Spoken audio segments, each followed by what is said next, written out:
Hello,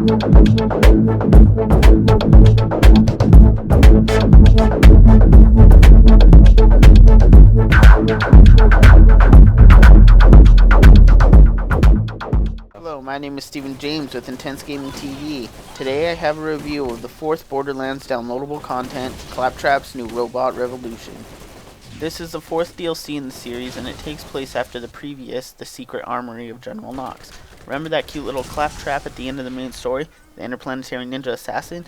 Well, he is the newest bad guy in the ring. He pretty much thinks that the claptraps get treated terrible and he needs to stop.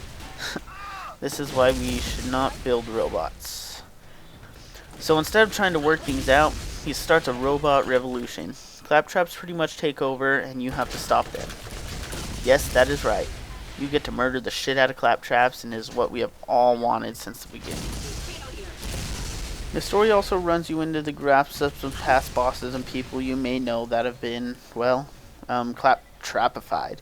General Knox, Commander Steele, and Dr. Ned all make appearances as claptraps.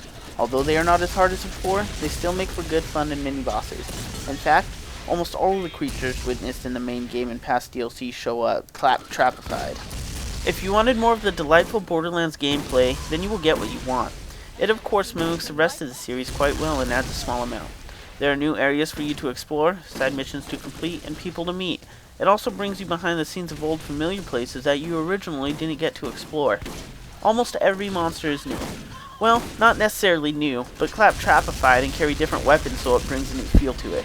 As you know, I am a stickler for length in games and DLC I have to pay for. This does not live up to the previous. More comparable to the Zombie Island DLC, ClapTraps' New Robot Revolution does not stand its own against General Knox. Yes, General Knox had its flaws, but at least it lasted several hours, and even more so if you fought Crom Eric's often. This DLC does not give you any replayable bosses like that of Crom Eric's. I'm not going to dock this game either because of the lack of vehicles or fast travel stations, as they weren't really needed, unlike the General Knox DLC. Maps were small, tight, cluttered with junk, and everything was pretty close together, so it wasn't a problem. You have all seen Borderlands' different graphic and art style. This DLC obviously stays on that, and it looks more vibrant and beautiful than ever. ClapTraps' New Robot Revolution really does look better than the previous. It would be a shame to not notice the slight touches done to make it more appealing.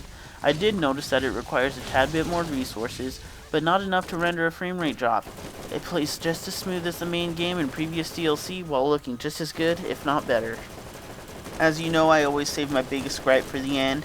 ClapTraps' New Robot Revolution's biggest fault and Gearbox's biggest mistake was not releasing the balance patch or the level patch at the same time. Without those, it made the game extremely easy, especially for those of you that have collected many good weapons throughout the previous games. So, with everything being said, it was still fun and provided about 4 to 4.5 hours of enjoyable gameplay. It was short and it was easy for higher level characters. The graphics on the other hand look better than ever. So, I give Borderlands DLC 4, ClapTraps' New Robot Revolution, an 8.5 out of 10. Also, if you have not yet purchased Borderlands, a Game of the Year edition will be released on October 12th. It will include the main game and all 4 DLCs along with a collectible map. If you enjoyed this video, please like and subscribe to Intense Gaming TV because it really does help us out. Thanks for viewing.